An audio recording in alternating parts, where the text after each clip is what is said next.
ಕೊಡಬೇಕು ಅಂತ ನಾವು ಕೂಡ ಒತ್ತಾಯ ಮಾಡ್ತೀವಿ. ಬರೀ ಸರ್ಕಾರ ಅಷ್ಟೇ ಅಲ್ಲ, RCB ಅವರು ಕೊಡಬೇಕಾಗುತ್ತೆ, ಕ್ರಿಕೆಟ್ ಅಸೋಸಿಯೇಷನ್ದವರು ಕೊಡಬೇಕಾಗುತ್ತೆ. ಬಹಳ ಲಾಭವನ್ನು ತೆಗೆದುಕೊಂಡಿದ್ದಾರೆ. ನಮ್ಮದು ಒತ್ತಾಯ ಇದೆ, ಬರೀ 10 ಲಕ್ಷ ಅಲ್ಲ, ಕ್ರಿಕೆಟ್ ಅಸೋಸಿಯೇಷನ್ ಆಗಿರ್ಬೋದು ಅಥವಾ ಯಾರು ಪ್ರಾಯೋಜಕತ್ವ ಮಾಡ್ತಾರೆ 1 ಕೋಟಿ ರೂಪಾಯಿಯನ್ನು ಪರಿಹಾರವನ್ನು ಕೊಡಬೇಕು. ಯಾಕಂದರೆ ಸತ್ತ ಜೀವವನ್ನು ತರಲಿಕ್ಕೆ ಸಾಧ್ಯ ಇಲ್ಲ.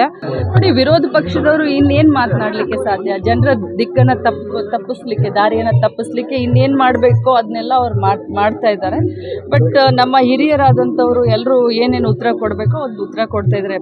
ಈಗ ಪ್ರಸ್ತುತ ನಮಗೆ ರಾಜಕಾರಣದಕ್ಕಿಂತ ಯಾಕೆ ಈ ರೀತಿ ಆಯಿತು, ಆಗಬಾರ್ದಾಗಿತ್ತು, ಅದರ ಬಗ್ಗೆ ನಮ್ಮ ಚಿಂತನೆ.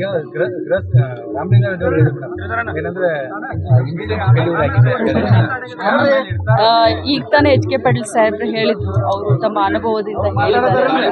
ಅದು ಇಂಟೆಲಿಜೆನ್ಸ್ ಫೇಲ್ಯೂರು ಮತ್ತಿನ್ನೇನು ಫೇಲ್ಯೂರು, ಅದು ತನಿಖೆಯಿಂದ ಎಲ್ಲ ಗೊತ್ತಾಗುತ್ತೆ.